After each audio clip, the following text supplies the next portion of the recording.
तो आपको चेतना से नहीं शुरू करना है, आपको अनुभवकर्ता से शुरू करना है। जो मूल तत्व है वो है अनुभवकर्ता।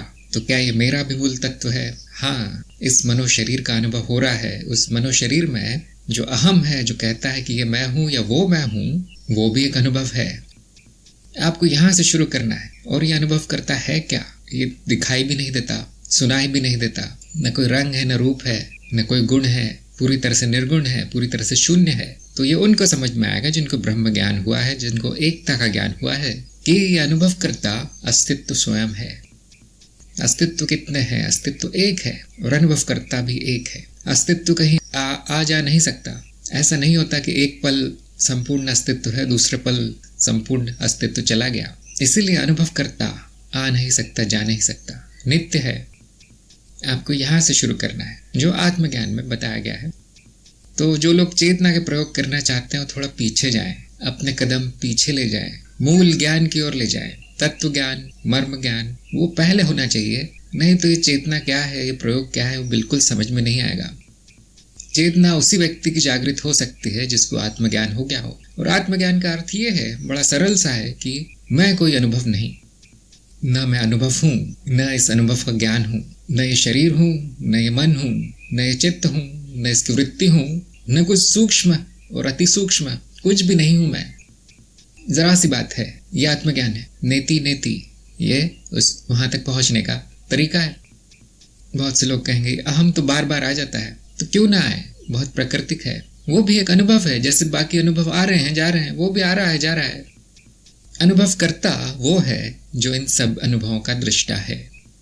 बहुत से लोगों को इसमें भ्रांति हो जाती है, कंफ्यूजन हो जाता है कि जब चित्त आ जाता है तो अनुभव करता कहाँ जाता है। तो इसका उत्तर बड़ा सरल है, वो कहीं नहीं जाता। वो जो चित्त आ गया है उसका दृष्टा है। यदि चित्त सामने है तो अनुभव करता उसकी पृष्ठभूमि है। अनुभव करता कहीं नहीं जा सकता। यदि अनुभव करता चला गया तो मान लीजिए सारा अस्तित्व ही विलीन हो गया, फिर चित्त को देखने वाला कौन बचेगा? बहुत से लोग हैं जो ध्यान करते हैं और बहुत सारे तरीके की विधियां कर रहे हैं, उनके गुरु ने बताई है। कुछ लोग परंपरा में हैं और वो अपने चित्त को सूक्ष्म से सूक्ष्म करना जानते हैं। वो अपने श्वास क्रिया पर इतना नियंत्रण कर चुके हैं कि इतनी धीमी हो जाती है वो क्रिया कि वो चित्त की गतिविधि ना के बराबर हो जाती है। अब वो कहते हैं ये मैं हूं। ये भी आप नहीं है, ये भी एक अनुभव है, अति सूक्ष्म हो गया है, बस वृत्ति कम हो गई है। अहम भाव अभी भी है। अहम भाव ये कह रहा है कि ये सूक्ष्म वृत्ति मैं हूं, चित्त वृत्ति का ना होना मैं हूं। अहम अभी भी गया नहीं। अब इस स्थिति से, इस अवस्था से जब बाहर आता है व्यक्ति तो अहम पूरी तरह प्रकट होता है। जब वो कहीं गया नहीं था तो प्रकट तो होगा ही। थोड़ी देर के लिए दब गया था, थोड़ी देर के लिए आपने किसी विधि के द्वारा उसको छुपा लिया था। अहम अंधकार में चला गया था, वापस प्रकाश में आ गया। अब ये जाता क्यों नहीं, ये जाता क्यों नहीं? ऐसे कैसे जाएगा वो? क्या घर की लाइट बंद कर देने से घर में रखी हुई वस्तुएं चली जाती हैं, गायब हो जाती है? चित्त कहीं नहीं जाता, अनुभव करता भी कहीं नहीं जाता, सब साथ रह सकता है। यहाँ पर आपको कोई वृत्ति का नाश नहीं करना, किसी चित्त का नाश नहीं करना, अहम का भी नाश नहीं करना, केवल देखना है। जो अनुभव करता है उसका काम है देखना, वो है दृष्टा, वो है साक्षी। और यदि आप ना भी चाहें तो भी वो यही करता है, यदि आप चाहें तो भी यही करता है। अस्तित्व स्वयं है जो देख रहा है अपने अंदर उठती हुई तरंगों को। ये तरंगें विभिन्न रूप ले रही हैं। ये अवस्था अनुभव क्रिया है। जो अभी आपकी सामान्य अवस्था है वो अनुभव क्रिया है। इसमें द्वैत नहीं है। द्वैत तब हो जाता है जब चित्त कहता है कि मैं अनुभव नहीं हूं, मैं वो शून्यता हूं जो अनुभवों का अनुभव कर रही है, मैं अनुभव करता हूं। ये भी एक तरह का सूक्ष्म अहम भाव है। आप देख सकते हैं मैं तो आ ही गया यहाँ पर। जब इस मैं का नाश हो जाता है, अहम नाश हो जाता है, जब ये विचार आने पर भी नकार दिए जाते हैं तो अनुभव क्रिया रह जाती है, साक्षी भाव रह जाता है। इस भाव में रहना चेतना है। बड़ी सरल सी बात है। क्या अनुभव करता बनना चेतना है? आप तो पहले से है अनुभव करता। अनुभव करता पहले से है। यदि ये कहा जाए कि मैं हूं अनुभव करता, वो भी पहले से है। बना नहीं जा सकता, हुआ जा सकता है। केवल ये ज्ञान हो सकता है कि अनुभव करता पहले से है, वो कहीं जाता नहीं, कहीं आता नहीं। और अनुभव करता भी एक तरह का सूक्ष्म अहम भाव है। यदि ये कहा जाए कि मैं अनुभव करता हूं तो ये एक तरह का अहम भाव है। लेकिन ये अहम भाव बाकी जो स्थूल रूप है अहम के, उससे बहुत अच्छा है। मैं शरीर हूँ या मैं मन हूँ या मैं वृत्ति हूँ या मैं वस्तु हूँ, ये स्थूल अहम हो गया। ये पूरी तरह अज्ञान है। मैं अनुभव करता हूँ, ये ज्ञान में डूबा हुआ अहम कह रहा है। उस ज्ञान में क्योंकि उसको ये भान हो गया है अब कि ये स्थूल अनुभव मैं नहीं हूँ, और जो सूक्ष्म अनुभव हैं वो भी मैं नहीं हूँ। जो दबा दिया गई है चित्तवृत्ति, चित्त की वृत्ति, वो भी मैं नहीं हूँ। वो भी अनुभव करता नहीं, वो भी वृत्ति है, सूक्ष्म हो गई है थोड़ी सी। जब ये ज्ञान हो जाता है, जब आंखें खुल जाती है, जब प्रज्ञा प्रकट होती है, इस तरह की बुद्धि प्रकट होती है कि अब मुझे भेद समझ में आ रहा है कि कुछ भी कोई भी अनुभव हो वो मैं नहीं हूँ। कभी कभी अहम कहता है कि मैं ऐसा हूँ, मैं वैसा हूँ, मैं शून्य हूँ, और ये कहना, ये विचार भी मैं नहीं हूँ। जब ये नकारात्मक भाव आ जाता है और साक्षी रह जाता है, वो चेतना की अवस्था है। अनुभवकर्ता को प्रकट करना चेतना नहीं है, वो प्रकट नहीं हो सकता। उसको प्रकट भी नहीं कह सकते, वो पहले से है। शून्यता तो प्रकट भी नहीं है, वो तो संपूर्ण अंधकार है जो पहले से है। चेतना के द्वारा अनुभवकर्ता को लाया नहीं जा सकता। अनुभवकर्ता प्रकट नहीं हो सकता, वो पहले से है जो भी है, प्रकट अप्रकट, चाहे पृष्ठभूमि हो चाहे सामने हो, उसका कुछ नहीं किया जा सकता। केवल जाना जा सकता है कि वो है, और ये भी जाना जा सकता है कि वो संपूर्ण अस्तित्व है। आप संपूर्ण अस्तित्व को कहाँ से प्रकट करेंगे? जो निर्गुण है उसको कहाँ से प्रकट करेंगे? कौन सी विधि से प्रकट करेंगे? उसको केवल जाना जा सकता है। और ज्ञान यही होता है कि मैंने जिस चीजों को मैं समझा था, या जिसको भी मैंने, जिस भी अनुभव को मैंने अनुभव करता समझा था, वो मेरा अज्ञान था, वो मेरी गलती थी। इतना ही ज्ञान होगा। ये ज्ञान एक तरह की बुद्धि है जिसको मैंने प्रज्ञा कहा है। ज्ञान से भरी हुई बुद्धि। बुद्धि तो अज्ञानी की भी होती है। अज्ञानी भी बहुत बुद्धिमान होते हैं, और ऐसे अज्ञानी बहुत खतरनाक होते हैं। एक मूढ़ व्यक्ति इतना नुकसान नहीं पहुंचा सकता जितना कि एक बुद्धिमान ज्ञान रहित व्यक्ति पहुंचा सकता है। ये ज्ञान चेतना है। इस ज्ञान में रहना चेतना लीन होना है। ये अवस्था चैतन्य की अवस्था है। इस अवस्था में हमें बार बार आना है। हम भूल जाते हैं इसको। चेतना आती है जाती है, दृष्टा नहीं आता जाता। दृष्टा देख रहा है चेतना को आते हुए और जाते हुए। जब चेतना आती है तो एक तरह के प्रकाश में सारे काम होते हैं, और जब जाती है तो वही काम होते हैं, लेकिन अंधकार में होते हैं। कुछ बदलता नहीं है। जब चेतना चली जाए और वापस आ जाए तो एक तरह की स्मृति आती है हमें, एक तरह का स्मरण होता है कि अरे मेरी चेतना चली गई थी। ये कहने वाला भी चित्त है। अनुभव करता तो कहीं नहीं जाता, अटल है। वो कभी नहीं कहता कि मेरी चेतना चली गई थी। ये चित्त कह रहा है। थोड़ी देर के लिए अनुभव करता चला गया था, ऐसा तो संभव नहीं है। अनुभव करता चला जाता तो वो स्मृति भी नहीं रहती, वो अचेतन अनुभव भी नहीं रहता। अब आप देख सकते हैं अचेतन अनुभव, ये शब्द ही गलत है, ये वाक्य ही गलत है। यदि अनुभव करता चला जाए तो अनुभव भी चला जाएगा। उसे देखने वाला दृष्टा नहीं होगा तो अनुभव नहीं होगा, उसकी स्मृति भी नहीं होगी। क्योंकि स्मृति है और अंधकार में स्मृति है। केवल ज्ञान चला गया था, केवल ये ज्ञान चला गया था कि मैं अनुभव करता हूँ। उसकी जगह अज्ञान आ गया था कि मैं शरीर हूँ, मैं ये हूँ, मैं वो हूँ, मैं ये वृत्ति हूँ, मैं वो वृत्ति हूँ, मैं ये सूक्ष्म शरीर हूँ, मैं ये कारण शरीर हूँ। ये अज्ञान आ जाता है, और बाद में स्मृति आती है कि ये मैं गलत सोच रहा था। ये चेतना प्रकट होती है कि ये सब मैं नहीं था। ये जितने भी कार्य हुए, जितने भी कर्म हुए, जितने भी विचार हुए इस अवस्था में, वो अंधकार में हो गए। अब चेतना आ गई है। अभी भी कर्म होंगे, अभी भी जीवन चलेगा, जैसा चलता है वैसा ही चलेगा। प्रकाश में होंगे केवल ज्ञान के। ये चेतना का प्रकाश है। चेतना आती जाती है क्योंकि चित्त वृत्ति है, एक तरह की बुद्धि है, एक तरह की अवस्था है चित्त की, इसीलिए आती जाती है।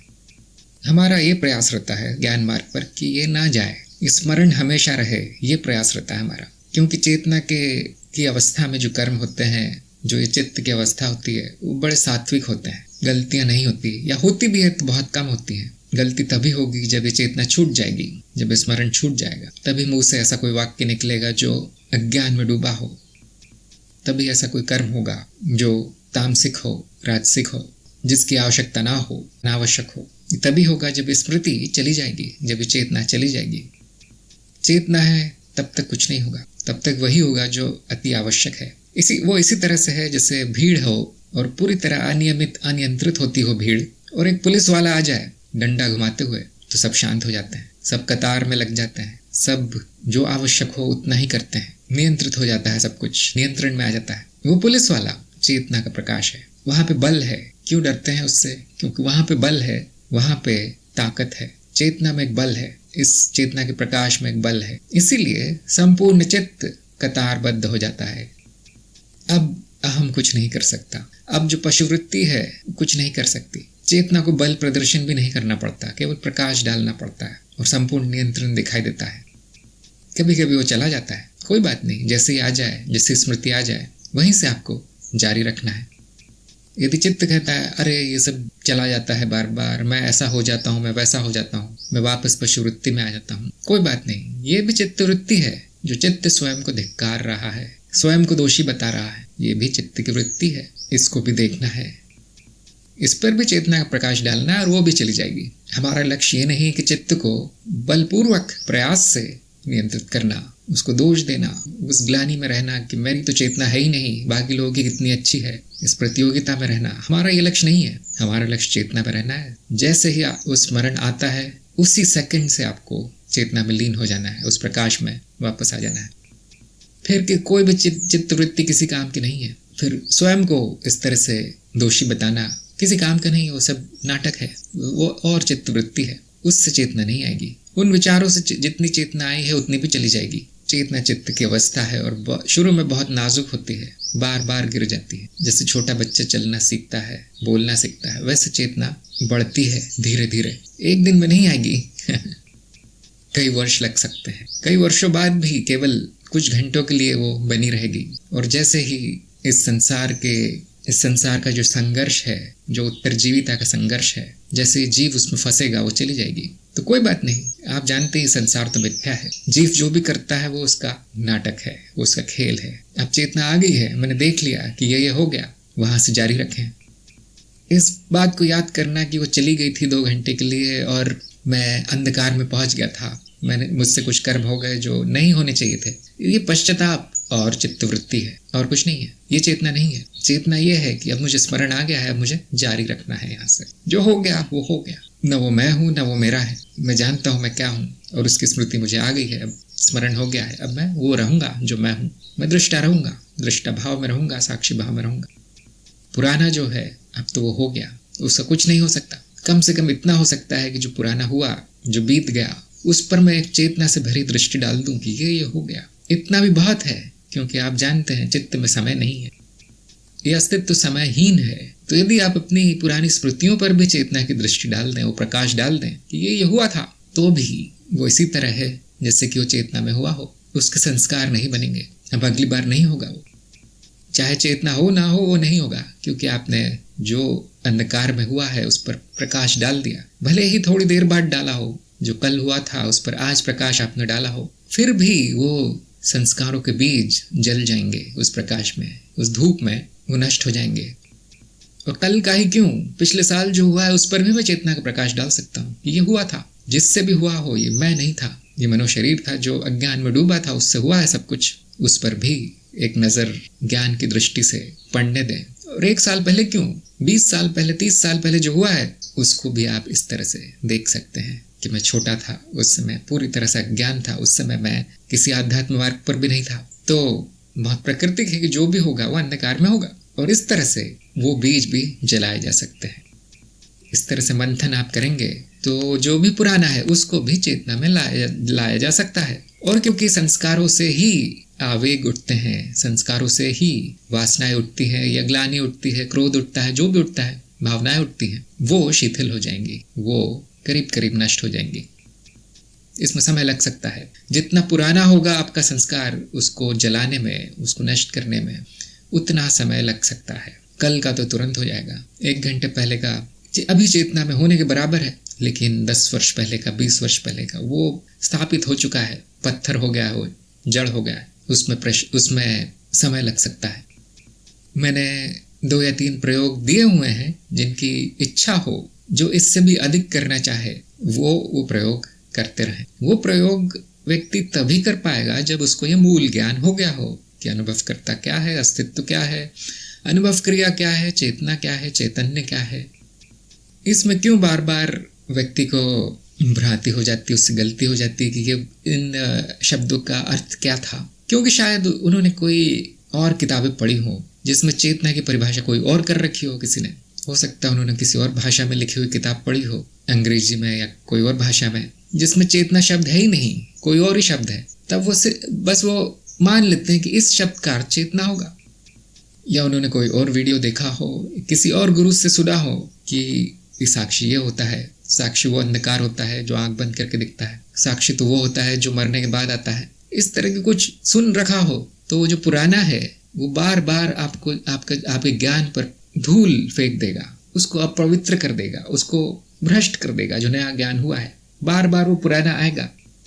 इस गुरु ने तो वो कहा था, हो सकता है उसने कहा हो। अब आपको या तो उस गुरु का अनुसरण करना है, या तो यहाँ पर जो बोधि वार्ता में कहा गया उसका अनुसरण करना है। एक बात ध्यान रखें, सत्य एक ही है, उसको कई तरीकों से कहा जा सकता है, तरह तरह के शब्दों में उसकी व्याख्या होगी।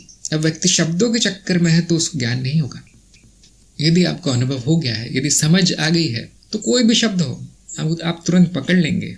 इसका अर्थ ये है कि शुरू में चेतना अपने आप नहीं आएगी। आपको सारा ज्ञान हो गया है, सारे वीडियो आपने देख ली है, सारी पुस्तक पढ़ ली है, लेकिन चेतना नहीं आएगी। एक क्षण के लिए आपको अनुभव करता दिखाई पड़ेगा, अरे हाँ ये मैं हूँ, जो दृष्टा है वो मैं हूँ, और वो चला जाएगा, चित्तवृत्ति वापस आ जाएगी, अहम भाव वापस आ जाएगा।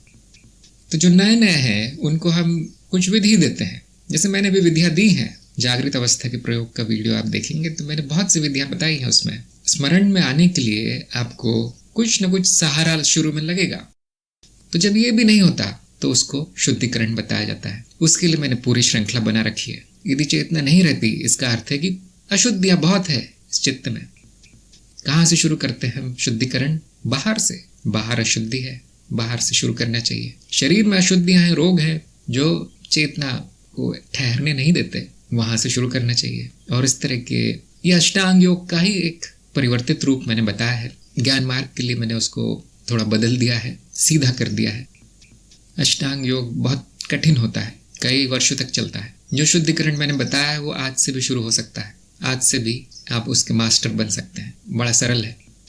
सरल यानी सापेक्ष रूप में सरल। सरल तो कुछ भी नहीं होता इस अध्यात्म में, सब कठिन होता है। तो आपका जब शुद्धिकरण हो जाएगा तो आपको बार बार भूलेगा नहीं, स्मरण रहेगा। वो आवेग, वो वासनाएं, या बाहर के लोग, जैसे मैंने बताया संबंध शुद्धि आदि, बाहर के लोग बहुत बड़ा कारण है। दूसरे लोग इस चेतना को नष्ट करने के लिए, क्योंकि कुछ ऐसा कर देते हैं कि हमारा पूरा नियंत्रण खो जाता है, उनका अज्ञान हम में भर जाता है। तो इसलिए मैंने 8 तरह की शुद्धियां बताई हैं। और आखिरी जो वीडियो है उसमें चेतना शुद्धि बताई है, जिसमें मैंने तरह तरह के उपाय बताए हैं।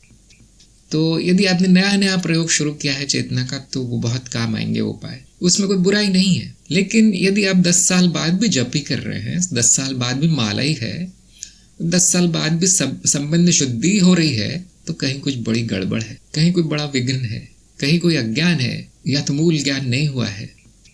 ये सब कर्मकांड का महत्व आपको समझ में आ गया है। किस लिए किया जा रहा है वो सपाट हो गया है। वो नहीं पता किस लिए करता हूँ, मैं बस करता हूँ, मेरे गुरु ने बता दिया था इसलिए मैं करता हूँ। इसमें चेतना होना ना होना बराबर है। नहीं मुझ में चेतना है, देखो मैं ये नहीं खाता, वो नहीं खाता, ये व्रत करता हूँ, वो व्रत करता हूँ, ये चेतना नहीं है। आप कुछ भी खाएं, उसको चेतना के प्रकाश में खाएं, तो आपको कुछ करने की आवश्यकता नहीं। आपके संबंधी कैसे भी हो, कैसा भी व्यवहार हो, यदि उनके साथ संबंध संपूर्ण चेतना में है, उस प्रकाश में चल रहे हैं, तो कोई बात नहीं। वो आपका तप है, वो आपकी परीक्षा हो रही है वहां पर। यदि आपके आसपास वातावरण अच्छा नहीं है, तो भी संपूर्ण चेतना में आप रहते हैं, वहां गरीबी में रहते हैं, या शरीर इतना स्वस्थ नहीं रहा, कोई बात नहीं, उस पर भी चेतना का प्रकाश है, तो कुछ करने की आवश्यकता नहीं है। कोई अशुद्धि दूर करने की आवश्यकता भी नहीं है। तो चेतना से अपने आप अशुद्धियां दूर होती हैं, ये सभी का अनुभव होगा। इसीलिए कभी कभी अशुद्धियां दूर होने से चेतना आती है, लेकिन पूरी तरह से ये जरूरी नहीं है कि सारी अशुद्धियां, दुनिया भर की अशुद्धियां मैं दूर कर लूं, उसके बाद ही मैं सोचूंगा चेतना के बारे में। ये ठीक नहीं है। ये सब एक साथ हो सकता है, जो भी मैंने उस वीडियो में कहा भी है, सब एक साथ हो सकता है। नहीं, मेरे गुरु ने तो कुंडलिनी क्रिया भी बताई थी, वो भी चेतना में होने दें। क्या कुंडलिनी माँ कहती है कि नहीं, चेतना पहले छोड़ के आओ बाहर, तब मैं ऊपर उठूंगी। कुंडलिनी भी चेतना का ही रूप है, चेतना भी कुंडलिनी का रूप है। जो भी आप आध्यात्मिक क्रियाएं कर रहे हैं, जो भी ध्यान है, जो भी है, सब में चेतना का प्रकाश लेकर आ जाए। सब एक साथ हो सकता है। जो चेतना में नहीं हो रहा उसको भी होने दें। जो भी जीवन के संघर्ष हैं सब होने दें। शाम को बैठकर उन पर चेतना का प्रकाश डालें, कोई बुराई नहीं है। जो हो रहा है वो तो मिथ्या है। यदि आप 2-3 घंटे भी ये चेतना में बैठते हैं और सभी घटनाओं को याद करते हैं जो चेतना में नहीं हुई थी, तो भी वो उसी तरह है जैसे सब कुछ सारा दिन आपने चेतना में बिताया हो। आप देखेंगे अगले दिन आपकी 1% चेतना होगी उस जीवन के संघर्ष में। जो आपने 2 घंटे बिताए थे कल, वो आज 1% चेतना के रूप में प्रकट होंगे। ये चित्त की वृत्ति है। देखिए, चित्त में एक क्षमता है कि एक बार जो उस पर संस्कार पड़ गया वो कहीं जाता नहीं। जो 2 घंटे तक आपने बैठकर अपनी दिनचर्या के बारे में सोचा था, उस पर चेतना का प्रकाश डाला था, वो 1% रूप में प्रकट होगा अगले दिन। और आज भी आप वही करते हैं जो कल किया था। अगले दिन आप देखेंगे 2% चेतना है, वो संस्कार थोड़ा और गहरा हो गया।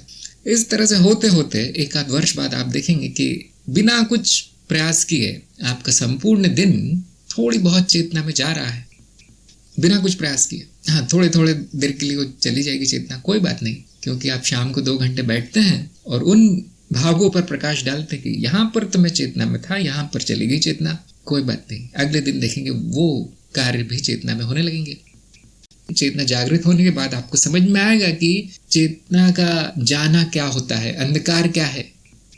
और मैं कहता हूँ जब इतना हो गया तो आपके चित्त को अमृत का स्वाद मिल गया। एक बार वो अमृत चख लिया, अब वो छोड़ेगा नहीं। अब उसको, ये आप जानते होंगे, चित्त वृत्ति है। एक बार कुछ अच्छा नया और आनंददायी मिल गया तो पुराना छोड़ के वो उसकी तरफ लग जाता है, उसके पीछे लग जाता है। एक बार चेतना का अमृत चख लिया, चेतना अमृत, अब आपको प्रयास नहीं करना पड़ेगा। अब नहीं करना पड़ेगा प्रयास, चित्त स्वयं जाने का प्रयास करेगा वहां। आप सुबह उठेंगे, आपकी आंख खुलेगी, सबसे पहला एक ही ख्याल आएगा कि चेतना, क्या मैं सचेत हूँ? क्या मन में आवेग है? क्या मन में वासना है? हाँ है, लेकिन क्या उस पर चेतना का प्रकाश मैंने डाल दिया है? हाँ, अब उठो, अब काम करो। हाँ, ये काम कर रहा हूँ, क्या मैं सचेत हूँ? नहीं था, मैं चली गई थी चेतना, मैं गुस्से में था थोड़ी देर के लिए, किसी ने कुछ कह दिया था, मेरा काम नहीं हुआ इसलिए मैं जरा बिगड़ गया था, कोई बात नहीं, अब आ गया है यहाँ से चेतना वापस। ये अमृत एक बार चित्त ने पकड़ लिया, अब नहीं छोड़ेगा। अब वो प्रयास नहीं करना पड़ेगा आपको। ये प्रयास क्यों है, इतना संघर्ष क्यों है चेतना का? क्योंकि अमृत नहीं चखा अभी तक। शब्द ज्ञान है लिख के भी रख लिया है। आम ऐसा होता है, आम का रंग ये होता है। कभी खाया भी है काट के आम को? नहीं खाया तो कैसे पता चलेगा? संस्कृत में आम को ये कहते हैं, तमिल में आम को वो कहते हैं। बहुत ज्ञान है, बहुत ज्ञान है। खाया है कभी आम? नहीं, तो किस काम का? इसके मुकाबले वो दूसरा कोई साधु देख लीजिए जो रास्ते में पड़ा है, भीख मांग के जीवित है, संपूर्ण चेतना में है। उससे पूछिए आम क्या होता है, चेतना क्या होती है? मुझे क्या पता क्या होती है? उसने चख लिया है वो अमृत, अब उसको कुछ ज्ञान की आवश्यकता नहीं है। ये प्रायोगिक है, शब्दों से कुछ नहीं होगा। अशुद्धियां हैं तो आपको अशुद्धियां दूर करनी पड़ेगी। अशुद्धि से भी नहीं कुछ हो रहा तो फिर गुरु से संपर्क करना ही पड़ेगा। कहीं न कहीं विघ्न है, कहीं न कहीं कुछ न कुछ रोक रहा है उस अमृत तक पहुंचने से। आपको कोई न कोई मान्यता है, या जैसे कि मैंने कहा कि चित्त वृत्ति इतनी बलशाली है कि वो पहुंचने नहीं देती, वो आपको उस चेतना तक जाने से रोकती है। हो सकता है पुराने संस्कार हो, मेरा धर्म तो ये कहता है, मैं ये कहूंगा तो अधर्म हो जाएगा, मुझे तो जाति से बाहर निकाल दिया जाएगा यदि मैंने ये जप कर लिया, वो जप कर लिया। ये क्या है? ये विघ्न है। ये विघ्न आपको उस अमृत तक पहुंचने से रोकेंगे। कुछ लोग सारा जीवन निकाल देते हैं लेकिन ज्ञान नहीं होता उनको। क्यों? क्योंकि वो मान्यता इतनी, मतारोपण इतना भर दिया गया है, उसको मार मार के ठूस दिया गया है बुद्धि में, क्या बुद्धि ने चलने से भी मना कर दिया। अब उसके पास जाके कोई बताए कि भाई तुम तो जो समझते हो, जो जानते हो, उससे तुम्हारा ही नुकसान हो रहा है। अब वो ऐसा है जैसे बारूद में आपने माचिस डाल दी हो जलती हुई। उस व्यक्ति की जो विघ्न है, उस व्यक्ति में जो अवरोध आ गए हैं आध्यात्मिक, उसे कोई नहीं दूर कर सकता। आप तो जानते, बड़े बड़े लोग आकर चले गए। कृष्ण क्या दुर्योधन का अज्ञान दूर कर पाए? नहीं, उसकी वृत्ति इतनी तेज थी कि उसको मारना पड़ा। तो ऐसे लोगों को यही एक सुझाव दूंगा कि सब होने के बाद भी विफलता मिल जाए तो दूसरा मार्ग ले लें। फिर ज्ञान मार्ग आपके लिए नहीं है, फिर वो चेतना वेतना छोड़ दें, वो आपके किसी काम की नहीं है। फिर यदि समझ में ही नहीं आ रहा हो कि ये जग स्वप्न क्यों है, ये जग मिथ्या क्यों है, समझ में ही नहीं आता हो कि इसको असत्य क्यों कह दिया, उसको असत्य क्यों कह दिया, तो फिर ये ज्ञान मार्ग आपके लिए नहीं है। तो फिर आपको कर्मयोग लेना चाहिए, जहाँ पर जगत को सत्य माना गया है। आपको यहाँ पे बाधा नहीं होगी, आपको यहाँ पर आपकी प्रगति हो सकती है। ऐसी बुद्धि एक आम साधक में नहीं होती, जो कि मुझ में भी नहीं थी, इसलिए तो इतने वर्ष लग गए। ऐसा मार्गदर्शन सभी गुरु नहीं देते। अच्छा, तुम आ गए आश्रम में, पढ़े रहो, यहीं बैठे रहो, पैसे देते रहो। ये गुरु नहीं कहेगा कि मेरा मार्ग ठीक नहीं है तुम्हारे लिए। गुरु नहीं कहेगा कि यहाँ पर तुम्हें असफलता मिलेगी, चले जाओ यहाँ से। क्यों? क्योंकि आजकल तो ऐसा हो गया कि अधिक से अधिक शिष्य मिल जाए और कमाई हो जाए और प्रसिद्धि हो जाए, ऐसा हो गया। कौन हलवाई है जो अपनी मिठाई को फीका कहेगा, जो बासी कहेगा? कोई नहीं। तो ये तो हलवाई की दुकान है आजकल के आश्रम। पहले होता था कि मूल्यांकन गुरु द्वारा किया जाता था कि भाई तुम यहाँ पर कुछ होगा भी या नहीं तुम्हारा। उसके बाद उसको थोड़ा बहुत ज्ञान दिया जाता था, थोड़ा बहुत ध्यान वगैरह सिखा दिया जाता था कि आ गया है तो अब सीख लो, ऐसा नहीं लगे कि इन्होंने तो कुछ भी नहीं दिया। और 2-3 वर्ष बाद देखा जाता था कि इसने पकड़ा या नहीं उस मार्ग को। अब शिष्य तो पकड़ नहीं सकता मार्ग, मार्ग शिष्य को पकड़ता है, ध्यान रखें इस बात का। इस मार्ग का आशीर्वाद मिला या नहीं उस शिष्य को, नहीं तो फिर उसको भेज दिया जाता था कि अब जाओ ये दूसरे गुरु के पास जाओ। अब आजकल ऐसा मैं कहीं नहीं देखता। आजकल तो कोर्स होते हैं जिसमें 15 दिन आप कोर्स कर लो, इतने हजार दे दो, अब आपको और कोर्स करने तो और पैसे देने पड़ेंगे और आगे कोर्स हैं। यदि सफलता नहीं मिल रही है तो गुरु बदल दें, मार्ग बदल दें, आप स्वतंत्र हैं कुछ भी करने के लिए। इसमें ये क्या चेतना, ये क्या अनुभव करता, नहीं समझ में आ रहा, कोई बात नहीं, ये मार्ग आपका नहीं है। फिर जिसमें स्वाभाविक रूप से यदि आपका ज्ञान बढ़ रहा है तो हाँ, वो मार्ग आपका है।